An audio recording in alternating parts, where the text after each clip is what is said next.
바로 이 순간 미국과 일본의 외신들이 일제히 던진 문장이 국제전략판을 흔들고 있습니다. 한국이 핵잠 프로젝트의 문을 실질적으로 열기 시작했다. 이 짧은 문장이 워싱턴과 도쿄, 베이징의 분석실을 뒤흔들었고 미국의 전직 국무장관까지 반응하게 만들었습니다. 특히 미국에서 나온 보도들은 한국이 핵잠을 언급했다는 사실보다 이제는 한국이 없으면 미국의 전략이 성립되지 않는 현실을 강조하며 주목하고 있습니다. 가장 먼저 반응한 곳은 워싱턴의 외신들입니다. 한국과 미국이 공동 팩트시트에 핵 추진 공격 잠수함 협력 문구를 넣었다는 사실이 알려지자 미국 주요 매체들은 이를 동북아 전략 지형의 대전환이라고 평가했습니다. 미국 내부에서는 한국이 원전, 조선 잠수함 기술에서 이미 세계 최상위급 공급망 지위를 확보했다는 점을 언급하며 한국이 갑자기 튀어나온 국가가 아니라 이미 조건을 갖춘 준 강대국이라는 평가가 나오고 있습니다. 미국의 보도에 따르면 한국은 원전 건설 능력 70메가와트급 잠수함용 원자로 기술 기반 그리고 연간 3-4척의 대형 잠수함을 안정적으로 뽑아낼 수 있는 조선 능력까지 갖춰 핵잠 논의가 시작되기 전부터 역량은 완성된 나라로 평가받아 왔습니다.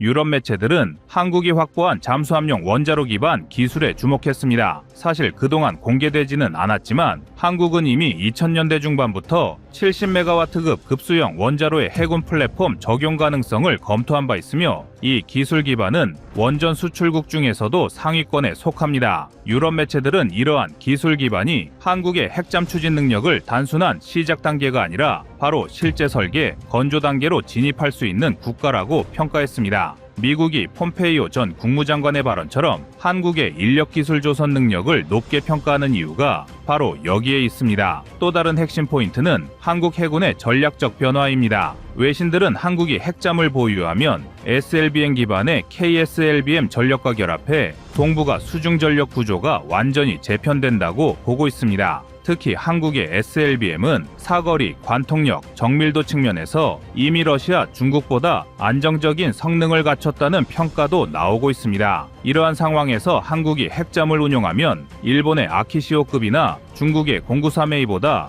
훨씬 더 높은 은밀지속 작전 능력을 확보하게 되고 이는 한국 해군이 단순한 연안국이 아니라 인도태평양 전체에서 상시 전략 감시가 가능한 독자 전력으로 도약하게 됩니다. 방산업계 내부 자료에서 주목되는 대목도 있습니다. 미국, 영국의 잠수함 기술진이 공통으로 언급하는 부분이 바로 한국의 고정밀 소재, 부품 국산화율입니다. 한국 잠수함 플랫폼은 핵심 부품 국산화율이 80%를 넘으며 이는 일본보다 높은 수치로 평가됩니다. 이러한 국산화율은 핵잠 개발에서 가장 큰 리스크인 외부 의존도를 크게 낮추기 때문에 해외 전문가들이 한국의 핵잠 도입 가능성을 안전성과 생산성 측면에서 긍정적으로 보는 이유가 됩니다. 놀라운 점은 여기서 끝이 아닙니다. 외신들은 지금 한국이 처한 위치를 국제정치학의 용어로 어퍼 미들 파워, 즉 준 강대국이라고 규정하며 경제, 군사, 산업, 기술 모든 분야에서 이미 중간 단계는 넘었다고 분석합니다. 세계 10위권 경제력, 6에서 7위권 군사력, 반도체, 배터리, 조선, 철강 같은 핵심 공급망 지배력, K방산의 수출 상승률, 세계 1위 SLBM 탑재 잠수함과 KF-21 개발 등은 그 자체로 강대국 후보국 리스트의 맨 위를 차지할 조건이라고 합니다. 실제로 한국은 방산 수출에서 유럽 국가들을 제치며 세계 9위권까지 올라왔고 K2, K9, FA-50 같은 무기 체계가 중동과 유럽에서 본격적으로 기준 무기 취급을 받는 상황까지 왔습니다. 하지만 외신들의 분석이 더 흥미로운 이유는 한국이 당장 강대국이라기보다는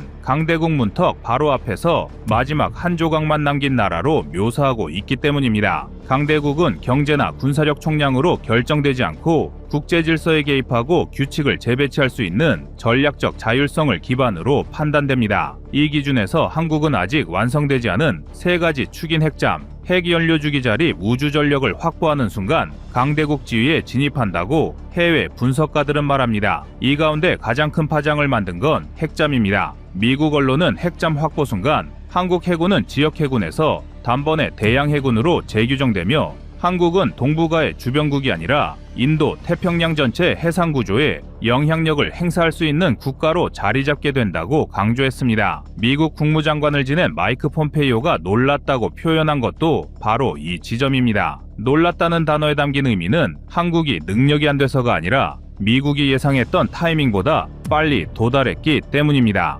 폼페이오가 언급한 내용 또한 외신 분석과 결을 같이 합니다. 그는 한국 기업들의 원전 건설 능력, 첨단 원자로 기술, 막강한 인력 기반을 지적하며 핵잠 추진 관련 기술적 역량은 이미 충분하다는 취지의 평가를 공개적으로 언급했습니다. 다만 국제 핵비 확산 구조가 복잡해지기 때문에 세부 협의가 필요하다고 덧붙였지만 그마저도 양국이 협력 체계를 만들면 가능하다는 방향성을 제시했습니다. 미국 고위급 인사가 한국의 핵잠 가능성을 이렇게 열어둔 적은 사실상 처음입니다. 외신들은 한국의 핵잠 보유가 아시아 전략판에 엄청난 파급을 준다는 점을 강조하고 있습니다. 그도 그럴 것이 중국, 일본, 러시아 모두 한국의 핵잠 보유에 따른 해양 전력 재편을 경계하고 있으며 특히 일본 언론들은 한국이 핵잠, 핵연료주기 우주전력 삼각축을 완성하면 일본이 전략적으로 한국보다 뒤에 놓일 가능성을 경고하고 있습니다. 이러한 외신들의 일제된 분석 속에서 한국 내부의 강대국 흉내라는 비판은 국제사회의 평가와 완전히 반대 방향에 놓입니다. 해외 전문가들에게 한국은 흉내가 아니라 이미 능력이 준비된 국가, 그리고 핵잠은 그 능력을 국제전략 구조 속에서 현실화하는 단계일 뿐이라는 인식이 지배적입니다. 이 압도적 간극이 바로 지금 한국이 서 있는 지점의 의미를 극적으로 보여주는 장면입니다. 그리고 이 지점에서 드러나는 공포와 희망 두 감정의 교차가 바로 오늘의 핵잠 논의를 둘러싼 국제정치의 본질입니다. 한국은 지금 강대국 문턱 앞에서 마지막 문을 두드리고 있습니다. 한국의 핵잠 논의가 본격적으로 주목받기 시작한 건 단순히 한미 공동문건 때문만이 아니라 외신과 방산업계 내부 보고서에서 드러난 보다 깊은 분석 때문입니다. 특히 미국과 유럽의 군사 전문지에서는 한국이 핵잠을 추진하는 과정에서 가장 큰 변수가 기술이나 비용이 아니라 한국이 가진 산업 능력의 압도적인 수준과 이를 둘러싼 국제적 파급력이라는 점을 지적하고 있습니다. 이 분석은 한국 내부에서조차 충분히 논의되지 않았던 부분이며 오히려 해외 전문가들이 훨씬 더 직설적으로 강조하고 있습니다. 가장 먼저 미국 외신들이 언급한 핵심 요소는 한국 조선업의 비정상적으로 높은 생산 효율입니다. 미국의 핵잠 버지니아급은 평균 건조 기간이 70개월을 넘고 실제 인도까지 7년에 육박하며 공급망 난맥으로 잠수함 한 척당 비용이 4조 원을 넘는다는 분석이 공개되었습니다. 반면 한국이 건조 중인 장보고3 배치2 잠수함은 48개월 안에 조립과 진수가 가능하고 전체 비용도 버지니아급 대비 절반 이하라는 데이터가 해외 군사매체 분석을 통해 반복적으로 등장했습니다. 이 차이는 단순한 조선 기술력의 차이를 넘어서 미국이 자체적으로 감당할 수 없는 핵잠 건조 수요를 한국의 능력으로 분담할 수 있다는 가능성까지 언급하게 만들었습니다. 여기에 더해 한국 정찰위성호기 체계와 새롭게 구축 중인 한국형 항법 체계가 결합하면 핵잠 재래식 잠수함 해상작전 전체가 하나의 거대한 국가 전략 데이터 네트워크로 통합됩니다. 외신들은 이 구조를 한국형 통합 해양전력 구조라고 평가하며 일본이나 중국과의 질적 차이가 한층 더 벌어진다고 분석합니다. 이처럼 외신 분석은 한국 내부 논쟁과 달리 매우 냉정하고 한국이 핵잠을 추진하는 것이 국가 역량과 전략 구조상 매우 자연스러운 흐름이라는 결론을 내리고 있습니다. 그리고 이 흐름은 단순한 무기 개발을 넘어서 한국의 국가 전략이 지역 단위에서 대양 단위로 넘어가는 변곡점이라는 점을 강조합니다.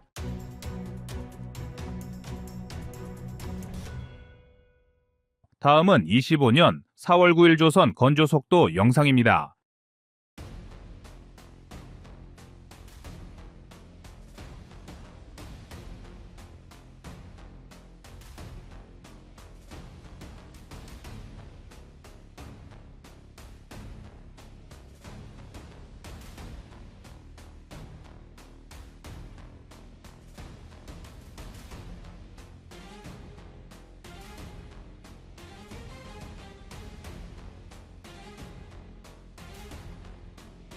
이 정도면 질주가 아니라 폭주입니다. 조선 분야에서 전 세계의 극찬을 끌어내고 있는 한국이 또 한 번 필리핀을 만족시켰는데요. 한국은 당초 일정보다 무려 5개월을 앞당겨 필리핀 해군의 차기 주력함이 될 미겔 말바르급 호위함을 인도했습니다. 미겔 말바르급 호위함은 필리핀 해군 최초로 수직 발사관을 장착한 호위함이며 중국 견제를 위한 연합 전력으로 기대를 모으고 있는 함정입니다. 그런 함정을 하루 이틀도 아니고 무려 5개월이나 빠르게 인도했으니 앞으로 한국과 필리핀의 군사협력은 더욱 탄탄해질 것입니다. 게다가 이 정도로 우수한 조선 역량을 보여줬으니 해군력 강화에 관심을 두는 나라들도 자연스럽게 한국 조선과의 협력을 시도할 수 있어 이번 조기 인도는 더욱 큰 이익을 불러올 수 있는데요. 한국의 압도적인 조선 역량은 중국, 미국과 비교하면 더욱 두드러집니다. 특히 미국을 이기겠다는 일념으로 무작정 함정 건조의 속도를 높이는 중국조차도 한국과 비교하면 매우 느린 건조 속도를 보여주고 있습니다. 그래서 준비했습니다. 오늘은 한국이 해군 조선에서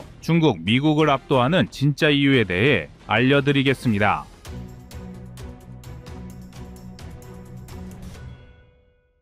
조선업 몰락으로 인해 끝없이 위기설이 나오는 미국 월스트리트 저널의 통계에 따르면 2014년에서 2023년 기간 동안 중국은 150척 이상의 해군 함정을 추가할 때 미국 해군은 신규 함정이 70척을 넘기지 못했습니다. 미 해군의 신규 함정 증강이 이렇게까지 지지부진한 이유는 단순히 조선업체의 기술적 한계만은 아닙니다. 미국은 조선업계의 노동력 부족을 필두로 노후화된 장비와 철강 가격 인상, 인건비 상승 등 여러 문제를 한꺼번에 얻어맞으며 해군력 증강에 제동이 걸린 상황인데요. 이미 중국과 미국의 보유군함은 80척 이상 벌어졌으며 중국은 2030년까지 430척 이상의 함대를 보유할 전망입니다. 이에 위기감을 느낀 미국은 2054년까지 도합 390척의 군함을 보유하기로 결정했지만 앞으로는 절대 수적 측면에서 미국이 우위를 점하지 못할 것은 자명한 상황입니다. 일례로 미국은 20년 전까지만 하더라도 한 척의 군함을 건조하는데 평균 약 6년의 시간이 소요되었으나 지금은 평균 9년 이상으로 늘어났을 정도로 함정 건조 역량이 퇴보하고 있습니다. 게다가 함정을 건조하는 조선 인프라가 쇠퇴하는 것과 별개로 해군 측의 잦은 설계 변경도 문제입니다. 미 해군은 함정 건조 과정에서 무기체계 통합이나 성능 개량 등을 계속해서 요구하며 전체적인 설계안과 건조 계획을 변경하려 하니 안 그래도 느린 건조 속도가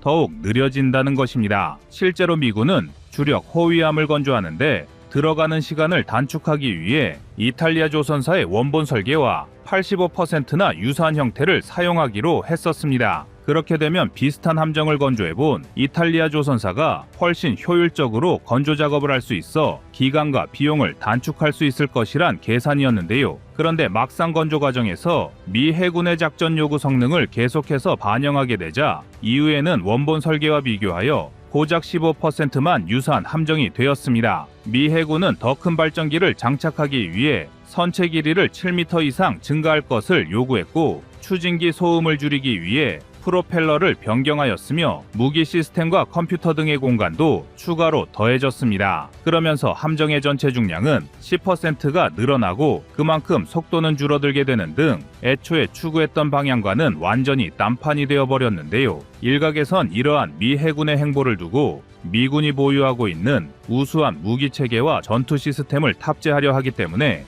함정의 성능이 올라갈 것이며 질적 측면에서 중국을 제압할 수 있다며 긍정적인 반응을 보이고 있습니다. 물론 함정의 크기와 설계를 변경하고 우수한 시스템을 다량으로 탑재하여 전투력을 상승시키는 것은 좋습니다. 하지만 진짜 문제는 애당초 해당 호위함 건조 계획은 어디까지나 건조 속도와 효율성을 위해 기존에 있던 설계도를 최대한 활용하려 했었다는 것입니다. 되려 기존 설계안을 활용하지 못하게 만드는 잦은 계획 변경은 안 그래도 느린 함정 건조 속도를 더욱 느리게 만드는 족쇄가 되고 있습니다. 차라리 처음부터 미 해군의 작전 요구 성능과 계량안에 맞춰 함정을 재설계했다면 굳이 설계 변경에서 낭비되는 시간을 줄이고 우수한 성능의 함정을 만들었을 수 있는데요. 게다가 미국이 제 아무리 질적 측면에서 중국을 앞선다고 하더라도 전장에서 이기고 싶다면 함정 수량을 더 빨리 증가시켜야 합니다. 역사적으로 대부분의 전쟁은 압도적인 성능을 가진 소수의 무기보다 무난한 성능이지만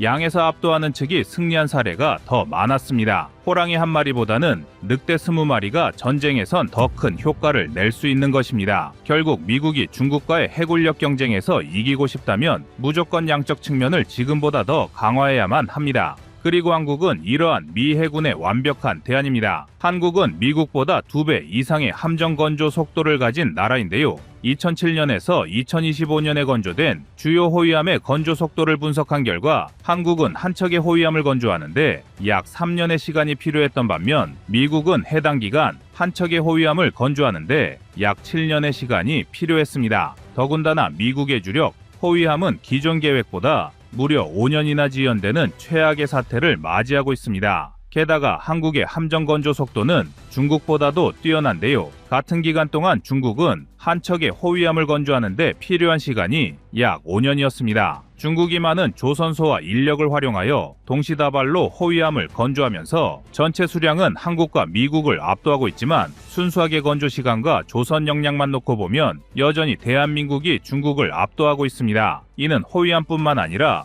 그보다 더 강력한 전력인 구축함도 마찬가지입니다. 한국은 정조대왕급 구축함을 건조하는데 1번함은 3년, 2번함은 겨우 2년의 시간이면 충분했습니다. 정조대왕급 구축함은 만재 배수량 12,000톤 규모의 수직 발사관만 88개를 갖춘 대형 구축함이지만 한국은 이를 건조하는데 아무런 어려움이 없었다는 뜻입니다. 그러나 이와 유사한 체급을 지닌 중국의 0550 구축함은 약 6년이 걸렸고 미국은 구축함 건조에 무려 7, 8년이란 시간이 필요했습니다. 또한 미국이 잦은 설계 변경으로 인해 호위함 건조 일정이 5년이나 지연되고 있다는 점을 고려할 때 앞으로 구축함 분야에서도 같은 문제가 발생할 수 있는 가능성을 배제할 수 없고 그렇게 된다면 한 척을 건조하는데 10년 이상의 시간이 필요할 수도 있는데요. 현재 미국은 매년 최소 3척의 신규 구축함을 건조해야 하지만 현실은 절반 수준의 구축함을 건조하는 것도 어렵습니다. 반면 한국은 다량의 구축함 건조 경험을 가진 HD 현대중공업만으로도 미국보다 더 많은 구축함을 생산할 수 있습니다. HD 현대중공업은 다른 선박 건조를 병행하는 와중에도 연간 한 척 이상의 구축함을 안정적으로 건조할 수 있어 미국 전체의 구축함 생산 역량과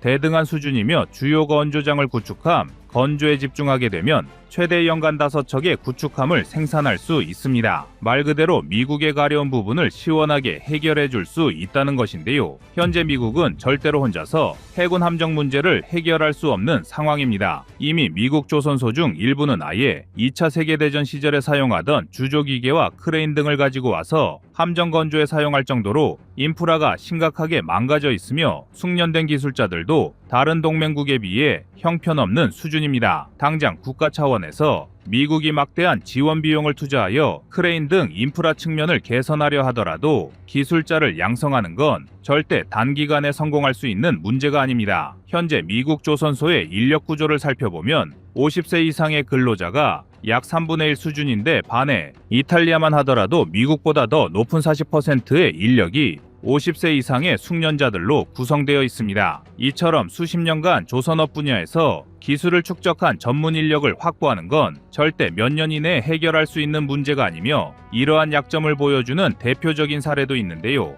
2024년에 미국은 신규 함정 건조 과정에서 무려 26척의 함정이 용접 실패 문제를 직면했으며 해당 문제가 발생한 가장 큰 원인은 기술 숙련도가 떨어지는 신입 인력 때문이라는 지적을 받고 있습니다. 반면 한국은 우리 군의 충남급 호위함과 정조대왕급 구축함을 예정된 일정보다 더 빨리 인도하였으며 한국 이외에도 필리핀에 납품될 미겔 말바르급 호위함까지 당초 일정보다 5개월이나 앞당기는 저력을 보여주었습니다. 즉, 미국이 한국 수준의 조선업 역량을 갖추고 중국에 대응할 해군 전력을 구상하려면 자국 조선업을 회복하는 것도 중요하지만 우선 한국처럼 당장 문제를 해결해 줄 수 있는 파트너를 놓쳐서는 안 된다는 것입니다. 장기적으로 10년 이상의 계획을 가지고 미국 조선업을 회복하는 것과 별개로 지금 당장 중국 해군을 견제할 전력 강화는 절대 늦춰서는 안 되기 때문인데요. 이제 중국이란 존재는 단순히 특정 국가 하나만의 전력으로 상대할 수 있는 상황은 아닙니다. 2000년대부터 전력 강화의 속도를 올리고 미국과의 패권 경쟁을 선언한 중국은 끝없는 전력 증강을 통해 주변을 위협하고 있으며